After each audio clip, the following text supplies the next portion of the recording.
Mimi naitwa Ali Shahaban Kamwe, natokea Jamhuri ya Walamba Utamu hapa Tanzania.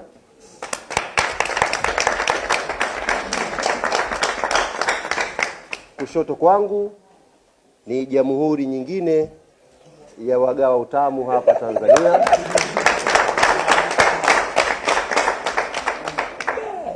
Na mwisho ni ndugu zetu, marafiki zetu ambao hivi karibuni wamepita na mai wetu.